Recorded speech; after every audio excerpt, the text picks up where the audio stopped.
Hello everyone, how are you? I hope you all are fine. So today we are going to discuss new topic. So the name of topic is components. तो ये physical chemistry में face equilibria का बड़ा important topic है। यकीन मानिए BSc level पे जितना भी एंट्रेंस एग्जाम होता है सब एग्जाम के लिए बड़ा ही इंपॉर्टेंट टॉपिक है ये कंपोनेंट्स। ये आईआईटी जैम में या सीएसआईआर नेट में हर एक साल एक दो क्वेश्चन इस टॉपिक से पूछा जाता है। तो ये इतना इंपॉर्टेंट टॉपिक है, ठीक है, तो इसको बहुत अच्छे से पढ़िएगा। तो एक बात और बता दें कि अगर आप फेस का कॉन्सेप्ट नहीं देखे हैं कि फेस क्या होता है, फेस इक्विलिब्रिया क्या होता है, तो आपको ये समझ में नहीं आएगा। मींस इसको पढ़ने से पहले आपको फेस का कॉन्सेप्ट क्लियर होना चाहिए। डिफरेंट सिस्टम में फेस कैसे पता करते हैं वो चीज आपको आना चाहिए। अगर फेस का कॉन्सेप्ट क्लियर नहीं है तो पहले उसको क्लियर कीजिए, उसके बाद फिर ये समझ में आएगा। विदाउट फेस इसको आप नहीं समझ पाइएगा। तो ये आपका दोनों एग्जाम के लिए बड़ा इंपॉर्टेंट है, आपका semester exam point of view से भी और फिर जितना भी एंट्रेंस एग्जाम होता है उसके लिए। नहीं, इससे हर साल क्वेश्चन पूछा जाता है, तो ये बड़ा इंपॉर्टेंट टॉपिक है, अच्छे से पढ़िएगा। देखिए यहाँ पे डेफिनेशंस लिखा हुआ है, ये डेफिनेशंस आपको हर एक जगह लिखा हुआ मिल जाएगा। सबसे पहले इसका डेफिनेशंस का कांसेप्ट समझिए कि डेफिनेशंस कहना क्या चाहता है। तो इससे पहले आप थोड़ा सा 2 मिनट केवल फोकस कीजिएगा, आपको डेफिनेशंस इजीली समझ में आ जाएगा। तो हम फिर से बता रहे हैं कि जिसका फेस का कांसेप्ट क्लियर नहीं है जाकर के सबसे पहले फेस देखिए, उसके बाद फिर कंपोनेंट्स। विदाउट फेस कंपोनेंट्स का कांसेप्ट नहीं समझ में आएगा, नहीं, क्योंकि अभी हम हर एक लाइन में फेस का यूज करेंगे। तो सबसे पहले हम बात करते हैं कंपोनेंट्स का डेफिनेशंस का। कंपोनेंट्स का डेफिनेशंस को समझने के लिए आप ऐसे समझिए, नहीं, कि एक मल्टी सिस्टम फेसेस है। क्या है? एक मल्टी सिस्टम फेसेस है। मल्टी सिस्टम फेसेस है। मल्टी सिस्टम फेसेस करने का मतलब क्या कि इसमें जो है बहुत सारा फेस प्रेजेंट होगा। मान लीजिए कि फेस 1 प्रेजेंट होगा, फेस 2 प्रेजेंट होगा, फेस 3 प्रेजेंट होगा और भी बहुत सारा फेस प्रेजेंट होगा। मींस एक मल्टी सिस्टम क्या है? फेसेस है जिसमें कि बहुत सारा फेस है। मल्टी कहने का मतलब क्या कि बहुत सारा। मींस मल्टी सिस्टम फेसेस कहने का मतलब कि एक ऐसा सिस्टम जिसमें कि बहुत सारा फेस है, ठीक है। तो इस मल्टी सिस्टम फेसेस को डिफाइन करने के लिए जितना केमिकल स्पीशीज का रिक्वायरमेंट होता है उसी को हम बोलते हैं कंपोनेंट्स। फिर से सुनिए, हम बोले कि एक मल्टी सिस्टम फेसेस है। मल्टी का मतलब होता है बहुत सारा, तो एक मल्टी सिस्टम फेसेस कहने का मतलब कि उसमें बहुत सारा फेस होगा। फेस 1, फेस 2, फेस 3, एक नंबर ऑफ फेस हो सकता है, नहीं, तो बहुत सारा फेस होगा। मींस एक मल्टी सिस्टम फेस होगा। और इस मल्टी सिस्टम फेस को डिफाइन करने के लिए, जितना भी केमिकल स्पीशीज का रिक्वायरमेंट होता है, सो उसी को हम क्या बोलते हैं? कंपोनेंट्स बोलते हैं। ये मेरा अपना लैंग्वेज है, ये आपको समझने के लिए, नहीं, इसका डेफिनेशन तो ऊपर लिखा ही हुआ है, लेकिन आपको एक हम नॉर्मली समझने के लिए बताएं कि किसी भी मल्टी सिस्टम फेसेस को डिफाइन करने के लिए जितना केमिकल स्पीशीज का रिक्वायरमेंट होगा दैट बिकॉज कि वो क्या होगा? फेस होगा, ठीक है, सॉरी कंपोनेंट्स होगा। तो कंपोनेंट्स का डेफिनेशन आपको समझ में आ गया होगा। कंपोनेंट्स को हम सी से दिखाते हैं। किस चीज से दिखाते हैं? सी से, कैपिटल सी से। तो कंपोनेंट्स क्या होता है, इसको किस चीज से डिनोट करते हैं? क्लियर हो गया। अब हम बात करते हैं कि कंपोनेंट्स का डेफिनेशन तो समझ लिए, लेकिन इसका हम जब से एग्जांपल्स नहीं समझेंगे, जब से इसको यूज नहीं करने सीखेंगे, तब से कैसे कंपोनेंट्स हम कैलकुलेट कर पाएंगे, ठीक है। तो इसके लिए आप थोड़ा सा एग्जांपल देखिएगा, ठीक है। एग्जांपल एक आपको हम दे रहे हैं, यहां पे देखिए, एक हम आपको एग्जांपल दे रहे हैं वाटर सिस्टम का। जैसे कि H2O जो है वो किसमें है? सॉलिड में है, और ये इक्विलिब्रियम में है H2O लिक्विड के साथ, नहीं, और फिर ये भी इक्विलिब्रियम में है किसके साथ? H2O गैस के साथ। हम यहाँ पे एक एग्जांपल लिखे हैं इसको समझने के लिए, किसको? कंपोनेंट्स को समझने के लिए, कि H2O सॉलिड है, इक्विलिब्रियम में है किसके साथ? H2O लिक्विड के साथ, और ये फिर इक्विलिब्रियम में है H2O गैस के साथ। नहीं, मींस एक मल्टी सिस्टम फेसेस है जिसमें कि सॉलिड भी है H2O और लिक्विड भी है H2O और गैस भी है H2O। इसको आप ऐसे समझिए कि आपके पास एक कंटेनर है जिसमें कि क्या है? आइस है। मींस आइस अगर रहे तो हम बोल सकते हैं कि वाटर जो है किसके फॉर्म में है? सॉलिड के फॉर्म में है। इसमें जो है वाटर जो है वह लिक्विड के फॉर्म में भी है। वाटर किसके फॉर्म में है? लिक्विड के फॉर्म में भी है। और वाटर जो है वह वेपर के फॉर्म में, या कह सकते हो कि गैस के फॉर्म में भी है। तो यहां से आपको क्लियरली पता चल रहा होगा ये एग्जांपल कि एक सिस्टम है, और एक सिस्टम में जो है वाटर किसके फॉर्म में है? वाटर जो है H2O यहाँ पे देखिए किसके फॉर्म में है, सॉलिड के फॉर्म में है। यहाँ पे H2O जो है लिक्विड के फॉर्म में है और यहाँ पे H2O जो है किसके फॉर्म में है, गैस के फॉर्म में है। मींस ये तीनों सिस्टम जो है एक ही सिस्टम में डिफाइन हो गया। सो इसी को बोलते हैं मल्टी सिस्टम फेसेस। नहीं, यहाँ पे अगर हम फेस की बात करें तो फेस कितना होगा, 3 होगा, सॉलिड फेस, लिक्विड फेस और गैस फेस। नहीं तो 3 फेसेस होगा और तीनों फेसेस एक ही सिस्टम में डिफाइंड है, so that we call that ये एक मल्टी सिस्टम फेसेस है। नहीं, और इस मल्टी सिस्टम फेसेस को डिफाइन करने के लिए जितना केमिकल स्पीशीज का रिक्वायरमेंट होता है उसी को तो हम बोलते हैं कंपोनेंट्स। तो यहाँ पे हम निकालेंगे कि इस मल्टी सिस्टम फेस को डिफाइन करने के लिए कितना केमिकल स्पीशीज का रिक्वायरमेंट होगा। नहीं, फेस तो यहाँ पे 3 है, ये तो क्लियर हो गया। तो अगर हम बात करें H2O गैस का, अगर हम H2O गैस को डिफाइन करने की बात करें तो इसको कौन डिफाइन कर रहा है, वाटर ही डिफाइन कर रहा है। H2O गैस को कौन केमिकल स्पीशीज डिफाइन कर रहा है, वाटर ही डिफाइन कर रहा है। उसी प्रकार से अगर हम H2O लिक्विड की बात करें तो इसको कौन डिफाइन कर रहा है, इसको भी वाटर डिफाइन कर रहा है। और वही अगर हम सिमिलरली बात करें H2O सॉलिड के बारे में तो इसको कौन डिफाइन कर रहा है, इसको भी वाटर ही डिफाइन कर रहा है। मींस H2O या सॉलिड के फॉर्म में हो या लिक्विड के फॉर्म में हो या वेपर या गैस के फॉर्म में हो, नहीं, सबको कौन डिफाइन कर रहा है, H2O। मींस यहाँ पे केमिकल स्पीशीज कितना है, एक ही है और वो कौन सा है, वाटर है। तो जितना केमिकल स्पीशीज का रिक्वायरमेंट हो इस मल्टी सिस्टम फेस को डिफाइन करने में, so that we call that's की कंपोनेंट्स। तो यहाँ पे केमिकल स्पीशीज का कितना रिक्वायरमेंट हुआ, एक ही केमिकल स्पीशीज, और एक केमिकल स्पीशीज क्या है, वाटर है, जो कि तीनों में सिमिलर है। तो यहाँ से आप कह सकते हो कि कंपोनेंट्स जो होगा वो होगा 1। बट ये तो था मेरा एक मतलब नॉर्मल अप्रोच, जो कि हम आपको एक नॉर्मल डेफिनेशंस बताए थे उससे ये चीज समझाएं। नहीं, इसके लिए एक फार्मूला भी आता है कंपोनेंट्स को पता करने के लिए, जो कि यहाँ पे लिखा होगा C = n-r। नहीं, तो ये बड़ा इंपॉर्टेंट फार्मूला है, इस फार्मूला से भी आपको हम निकाल के इसको दिखाएंगे। नहीं, ये तो आपका जो हम डेफिनेशंस का अप्रोच बताया उसको यूज करके यहाँ पे सिखाएं कि कंपोनेंट्स कैसे पता करते हैं। यहाँ पे आपको H2O क्लियरली दिखाई पड़ रहा था तो आप बता दिए कि कंपोनेंट्स 1 होगा, लेकिन कुछ कुछ जगह ऐसा होगा जहां की आपको क्लियरली दिखाई नहीं पड़ेगा केमिकल स्पीशीज, तो वहां पे ये फार्मूला को यूज करना होगा। और वहां पे क्या आपको हर एक जगह इसी फार्मूला को यूज करने का आदत डालना होगा, बस ये समझने के लिए कॉन्सेप्ट था। ठीक है, तो कंपोनेंट्स क्या होता है, क्लियर हो गया। अब हम बात करते हैं कंपोनेंट्स का डेफिनेशंस को कैसे लिखेंगे। It is the minimum number of constituent sufficient for determining the compositions of all faces of system. ये एक क्या है, मिनिमम नंबर ऑफ कंस्टिट्यूएंट है जो कि सफिशिएंट होना चाहिए किसके लिए, डिटरमाइनिंग के लिए compositions of all faces of system के लिए। तो ये हुआ इसका डेफिनेशंस। मेरा मुद्दा डेफिनेशंस नहीं है, डेफिनेशंस तो आपको हम समझा ही दिए, ये लिखने का तरीका बताया कि इसको हम लिखेंगे कैसे। अब इसी कंपोनेंट्स को पता करने के लिए एक फार्मूला होता है, जो कि फार्मूला होता है C = n-r। इसको आप कहीं भी नोट करके कोना में अच्छे से लिख लीजिए कि C = n-r, ये फार्मूला होता है। रिमेंबर, बहुत सारे बुक्स में C = n-e भी लिखा रहता है। क्या लिखा रहता है, C = n-e। तो R लिखा रहे या E लिखा रहे, इससे आपको कोई मतलब नहीं है, दोनों का मतलब सेम ही चीज होता है। अलग अलग बुक है, अलग अलग बुक को अलग अलग मानना है, तो इसके लिए आपको कंफ्यूजन नहीं होना है। अगर E लिखा रहे यहाँ पे, नहीं, यहाँ पे हम भी कर देते हैं, यहाँ पे R की जगह पे बहुत सारा बुक में E भी लिखा रहेगा, या R या E, दोनों कहीं नहीं लिखा रहेगा। रिमेंबर, तो C = n-r। अब C क्या है, यही आपका है कंपोनेंट्स, जो कि हम लोग पता करेंगे। n क्या है, number of constituent, number of constituent, और नंबर ऑफ कंस्टिट्यूएंट को कैसे पता करेंगे, every substance that can be separate from a system. जितना भी सब्सटेंस होगा जो कि सिस्टम से क्या होगा, सेपरेट होगा, सो उतना ही क्या होगा, नंबर ऑफ कंस्टिट्यूएंट होगा। इसको हम यूज करेंगे तो आपको क्लियरली समझ में आएगा। और ये R क्या है, R जो है रिलेशन बिटवीन देम, नहीं, रिलेशन है, R क्या है, रिलेशन है। यहां से हम E हटा देते हैं, नहीं तो बहुत कोई कंफ्यूज होकर के R E दोनों लिख दीजिएगा। आप बस ऐसे याद रखिए कि यहाँ पे R लिखा रहे या E लिखा रहे, उससे आपको कंफ्यूज नहीं होना है। बहुत सारा बुक R को फॉलो करता है, बहुत सारा बुक E को फॉलो करता है, नहीं, या आप किसी एक को लेके चलिए, क्या ज्यादा टेंशन लीजिएगा। C = n-r। C components, n number of constituent, और R क्या है, रिलेशन बिटवीन देम।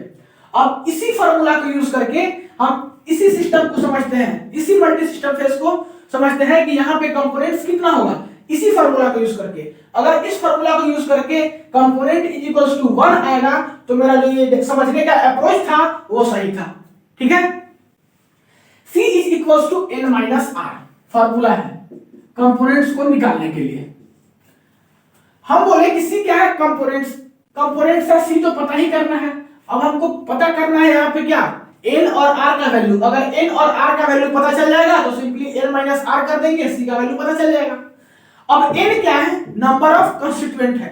और नंबर ऑफ कंस्टिट्यूएंट हम क्या बोले थे कि every substance that can be separate from a system. वो हर एक वो सब्सटेंस जो कि सिस्टम से सेपरेट है उसको क्या बोलेंगे, नंबर ऑफ कंस्टिट्यूएंट बोलेंगे। तो यहाँ पे देखिए H2O सॉलिड, H2O लिक्विड और H2O गैस, ये तीनों जो है सिस्टम क्या है, सेपरेट है, अलग अलग। ये तीनों सिस्टम जो है, तीनों सब्सटेंस जो है वो सिस्टम से सेपरेट है। H2O सॉलिड जो है वो भी एक सब्सटेंस है, H2O लिक्विड एक सब्सटेंस है, H2O गैस एक सब्सटेंस है, और तीनों सब्सटेंस ये सिस्टम से क्या है, सेपरेट सेपरेट है। सो इसको हम बोलेंगे कंस्टिट्यूएंट। तो यहाँ पे कंस्टिट्यूएंट कितना बोलेंगे, 3, 1 2 3। तो नंबर ऑफ कंस्टिट्यूएंट हो गया 3। R क्या होता है, रिलेशन बिटवीन देम। सो इसको यहाँ पे आप देखिए कि रिलेशन कितना है। तो H2O सॉलिड और H2O लिक्विड के बीच में एक रिलेशन, और H2O लिक्विड और H2O गैस के बीच में एक रिलेशन। मींस एक रिलेशन यहाँ पे और एक रिलेशन यहाँ पे, टोटल कितना रिलेशन हुआ, 2। तो यहाँ पे दिखा दीजिए 2। So C is equals to n minus r means 3 minus 2 that is equals to 1। So C का वैल्यू होगा आपका 1, कंपोनेंट्स का वैल्यू कितना होगा 1। तो ये जो मेरा अप्रोच था डेफिनेशन समझने का, उससे आप समझ सकते हैं नहीं, और आपको फार्मूला को यूज करके भी सिखा दिए कि कैसे पता करते हैं कंपोनेंट्स। तो ये तो हुआ कंपोनेंट्स का डेफिनेशंस और एक नॉर्मल एग्जांपल जो कि हम डेफिनेशंस को समझ सके। डिफरेंट मल्टी सिस्टम फेसेस में अभी हम लोग कंपोनेंट्स को पता करेंगे। तो फटाक से इस वीडियो को पॉज करके नोट कीजिए, फिर कुछ ऐसा एग्जांपल देखते हैं अलग अलग मल्टी सिस्टम फेसेस को, और वहां पे कंपोनेंट्स निकालना सीखते हैं। तो फटाक से इसको पॉज करके नोट कर लीजिए। मिटाते 1 2 3 मिटाते हैं।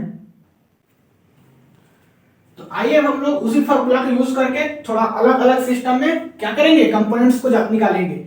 फार्मूला क्या था, C is equals to n minus r। C क्या है, कंपोनेंट्स है, n क्या है, नंबर ऑफ कंस्टिट्यूएंट है, और r क्या है, रिलेशन बिटवीन देम है। तो इसी फार्मूला का यूज करके फटाफट देखिए, नहीं ज्यादा टाइम नहीं लेना है क्योंकि ये बस आपका अप्लाई करने का जगह है, तो इसके लिए ज्यादा टाइम नहीं देंगे। सबसे फर्स्ट बात करते हैं कि सल्फर जो है वह रोम्बिक फॉर्म में भी है, सल्फर मोनोक्लिनिक फॉर्म में भी है, सल्फर लिक्विड के फॉर्म में भी है, और सल्फर वेपर के फॉर्म में भी है। मींस सल्फर जो है 4 डिफरेंट फॉर्म में है। तो यहाँ पे फेसेस कितना होगा, 4 फेसेस होगा। हम फेसेस को आपको बस समझने के लिए बता रहे हैं, यहाँ पे फेस का कोई काम नहीं है, बस क्या किसी के लिए बता रहे हैं, समझने के लिए। तो यहाँ पे फेस कितना है, 4 फेस होगा।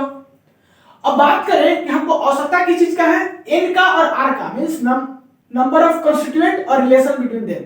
तो नंबर ऑफ कंस्टिट्यूएंट कितना है, तो यहाँ पे देखिए 1 2 3 4 डिफरेंट नंबर ऑफ कंस्टिट्यूएंट है, नहीं तो नंबर ऑफ कंस्टिट्यूएंट को हम 4 लिख सकते हैं। रिलेशन कितना है, तो एक रिलेशन देखिए यहाँ पे, एक रिलेशन देखिए यहाँ पे, और एक रिलेशन देखिए यहाँ पे, मींस 1 2 3 रिलेशन कितना, 3।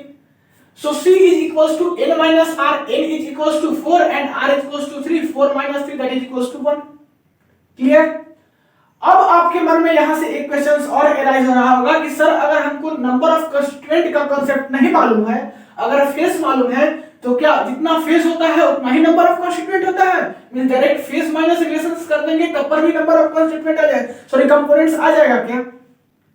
ऐसा नहीं है, इसको अपना दिमाग से बिल्कुल हटा देना कि नंबर ऑफ फेज, नहीं, number of phase is equals to number of components, ये कभी नहीं होता। सॉरी ये कभी नहीं होता, क्या होता है, बट ये कॉन्सेप्ट सही नहीं है। हम आपको बताने जा रहे हैं ये कॉन्सेप्ट सही नहीं है। हम फिर से बोल रहे हैं, एक बार सुनिए। आपके मन में ये भी सवाल आ रहा होगा कि यहाँ पे जितना नंबर ऑफ कंस्टिट्यूएंट है उतना ही नंबर ऑफ फेज है, तो क्या दोनों सेम चीज है? दोनों सेम चीज हो भी सकता है, दोनों सेम चीज नहीं भी हो सकता है। मींस आपको नंबर ऑफ कंस्टिट्यूएंट्स मालूम करना ही है। नहीं, ऐसा नहीं कि नंबर ऑफ फेज जितना होता है उतना ही नंबर ऑफ कंस्टिट्यूएंट होता है, तो एक पता है तो हम डायरेक्ट यूज कर सकते हैं, ऐसा आप कभी मत कीजिएगा। ये इक्वल हो सकता है और इक्वल नहीं भी हो सकता है। अभी आगे हम केस देखेंगे कि फेज का वैल्यू अलग होगा और नंबर ऑफ कंस्टिट्यूएंट का वैल्यू अलग होगा। ठीक है, तो यहां से हम कंपोनेंट निकाल लिए, बनाया। सेकेंड देखते हैं सुक्रोज सॉल्यूशन में। सुक्रोज सॉल्यूशंस में क्या होता है, शुगर होता है और वाटर होता है, दोनों आपस में क्या होता है, मिक्सअप होता है। सो यहाँ पे कॉन्स्टिट्यूएंट कितना है, 2 है, एक शुगर और एक वाटर, दो कॉन्स्टिट्यूएंट है। So C is equal to n minus r, but यहाँ पे रिलेशंस दोनों के बीच में 0 है, रिलेशंस नहीं है क्योंकि ये आपस में क्या है, होमोजेनियस है, घुला रहता है। So C is equal to n minus r means 2 minus 0, so C is equal to 2। कितना हो गया यहाँ पे कंपोनेंट्स, 2 हो गया। तो इसका कॉन्सेप्ट आपका बेसिकली क्लियर होगा फेस का जब डेफिनेशंस पढ़ रहे थे तब। नेक्स्ट बात करते हैं CaCO3। अब कुछ केमिकल्स स्पीशीज का एग्जांपल्स की बात करते हैं। CaCO3 आपका सॉलिड है नहीं, और ये किसमें ब्रेक होता है, CaO सॉलिड और CO2 गैस में। मींस अगर हम यहाँ पे बात करें तो यहाँ पे फेसेस कितना है, 3, एक यहाँ पे CaCO3 का सॉलिड और एक CaO सॉलिड और एक CO2 gas, means total 3 face है। नंबर ऑफ कॉन्स्टिट्यूएंट की बात करें तो 1 2 3 नहीं, कितना नंबर ऑफ कॉन्स्टिट्यूएंट है, 3 नंबर ऑफ कॉन्स्टिट्यूएंट है। और यहाँ पे रिलेशंस की अगर बात करें तो रिलेशंस एक ही है, यहाँ पे दिख रहा होगा, ये जो है ब्रेक होगा इसमें और फाइनली ये दोनों ऐड होकर ये बना लेगा। मींस यहाँ पे रिलेशंस कितना है, एक ही रिलेशन है। So C is equals to n minus r means 3 minus 1 that is equals to 2। Components का वैल्यू यहाँ पे 2 निकल के आ गया। नेक्स्ट बात करते हैं, इस कॉन्सेप्ट को समझिएगा, बड़ा इंपॉर्टेंट कॉन्सेप्ट है और बड़ा इंपॉर्टेंट एग्जांपल भी है आपका। नहीं, यहाँ पे आपका जो कॉन्सेप्ट क्लियर होगा। सबसे फर्स्ट कि यहाँ पे phase is equal to number of constituent नहीं होता है, ठीक है। और सेकेंड, ये इतना इंपॉर्टेंट टॉपिक है कि आपका एग्जाम में क्वेश्चन पूछा हुआ है, मींस आईटी जैम में या कहीं पूछा गया था, हमको उतना याद नहीं है, बट कोई इंट्रेंस एग्जाम में ही पूछा गया है। बड़ा इंपॉर्टेंट टॉपिक है, ये टॉपिक का कॉन्सेप्ट है, बड़ा इंपॉर्टेंट कॉन्सेप्ट है, ठीक है। तो NH4Cl सॉलिड की बात करें तो ये किसमें ब्रेक होता है, NH3 मींस एमोनिया गैस के फॉर्म में और HCl गैस के फॉर्म में, ठीक है। तो यहाँ पे फेस का वैल्यू 2 होता है। फेस का वैल्यू 2 कब होता है, if pressure of NH3 is equal to pressure of HCl। नहीं, NH3 और HCl का प्रेशर अगर सेम होता है तब क्या होता है, फेस का वैल्यू भी 2 हो जाता है और रिलेशंस का वैल्यू भी 2 हो जाता है। कैसे होता है रिलेशंस का वैल्यू 2, उसको समझिए।